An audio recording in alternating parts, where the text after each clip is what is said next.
बिस्मिल्लाहिर्रहमानिर्रहीम। अस्सलामुअलैकुम। अगर आप रमज़ान उल मुबारक के आखिरी अशरे के ख़त्म होने तक अगर ये अमल कर लेते हैं, ये 3 कलमात 3 मरतबा आपने ये कलमात पढ़ने हैं, तो अगर ये आप पढ़ लेते हैं तो इंशाअल्लाह आपके जिस्म से 300 बीमारियां ख़त्म हो जाएंगी।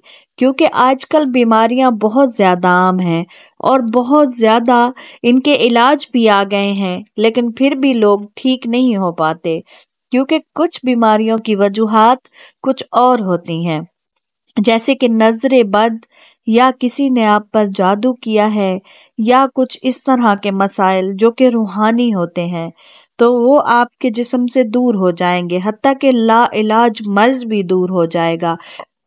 अगर आपने सच्चे दिल के साथ 3 मरतबा ये कलमात पढ़ लिए रमजानुल मुबारक के आखिरी अशरे की हर सुबह, इसकी तासीर रमजान में डबल हो जाती है, इसलिए रमजान में पढ़ने की ज्यादा ताकीद की गई है। लेकिन आप ये रमजानुल मुबारक के बाद भी किसी भी महीने की किसी भी तारीख को पढ़ सकते हैं। अल्लाह ताला आपकी जिस्म से तमाम बीमारियां दूर कर देगा और आपको बिल्कुल सेहत याब कर देगा। बहन भाई दुआओं के लिए कहते हैं मुझे, तो अल्लाह ताला आपके रिज्क में इजाफा करे, आपको अपने हिफ्ज़ व अमान में रखे, आपको अपने बच्चों के साथ शादो आबाद रखे, आप लोग हंसते मुस्कुराते रहें और यूं ही अपने घर में शादो आबाद रहें। आमीन सुम्मा आमीन। जिन्होंने मेरे चैनल को सब्सक्राइब नहीं किया हुआ, पहले वो सब्सक्राइब कर ले और बेल आइकन को भी जरूर प्रेस कर लें, ताकि हर तरह के वज़ाइफ जो है ये आप तक पहुंचते रहें और आप इनसे मुस्तफीद होते रहे। वीडियो को आगे शेयर भी लाजमी कर दिया करें, ये सदका ए जारिया है, कोई और भी पढ़ेगा देखेगा उसको भी फायदा होगा।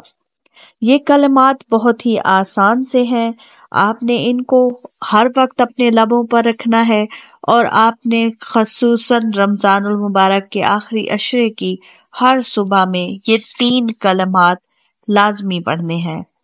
ये 3 कलमात कौन से हैं आपको मैं ये बताती हूँ। आपने सूराए नास की आखिरी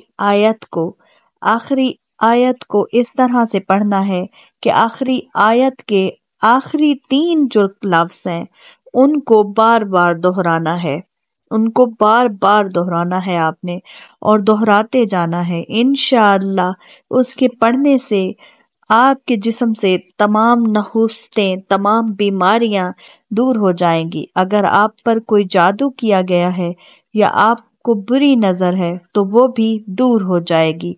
इंशाअल्लाह आप बिल्कुल सेहतयाब और फ्रेश नजर आएंगे। वीडियो को आगे शेयर लाजमी कर दें और अगर समझ ना आई हो तो कमेंट में मुझसे पूछ सकते हैं। दुआओं में याद रखें। जज़ाकल्लाह।